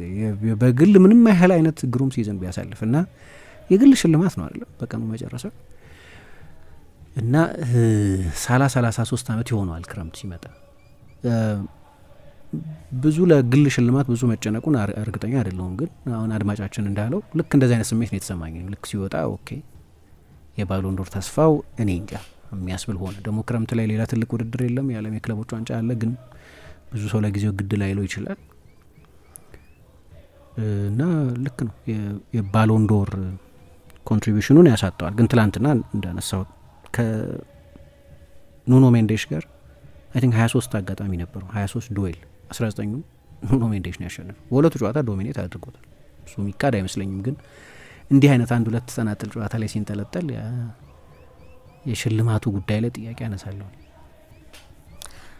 እንቀጥላለን። አድማቻችን ጨረሽ አስተያየት እኔ ማለት አሁን እኔ ትንሽ ማለስማማበት ጉዳይ ላይ ይመስለኛል። ለምሳሌ አምና ቪኒሺየስ ባላንዶር ማሸነፍ ነበረበት ስንል የነበረው ላሊጋ ላይ ባሳየው ብቃት ብቻ አይመስለኝም። እንደውም ዋነኛው ሻምፒየንስ ሊግ የነበረው ምሽቶች በጣም አስደናቂ ነበሩ አይደል። ሞሳላ ያንን ማድረግ አልቻለም። ለምሳሌ ቡድኑ የሱን ጎሎች በሚፈልግበት ጊዜ አንዳንድ ጊዜ ሳላ እንዴት ይስታል የምንላቸው አይነት ኳሶች ሲስት ነበር አይደለት ነው ከረፍት በፊት ምናልባት ሁለት ትላልቅ እድሎች እንደዚህ አይነት ነገር። ስለዚህ ሻምፒየንስ ሊግን ብቻ ያሸነፈ ተጫዋች ሳይሆን በሊጉም ላይ ጥሩ የሆነ ተጫዋች ነው አይደል ብዙ ጊዜ የሚያሸንፈው። ለምሳሌ ከማድሪድ የሆነ ተጫዋች የሚያሸንፍ ከሆነ ላሊጋውም የማድሪድ ለምሳሌ ቪኒሺየስ አምና የላሊጋው ኮከብ አልነበረም። ቤሊንጋም ነበር የላሊጋው ኮከብ ነው። በቻምፒየንስ ሊግም በጣም ጥሩ ነበር። ግን በላሊጋው የነበረ ቁጥር ጥሩ ነበር አይደል ቪኒ? ግን የላሊጋው ኮከብ ቪኒ ከሁለት ወር 4 ወር አልተጫወተም ለሲዝን በቻምፒየንስ አልነበረም።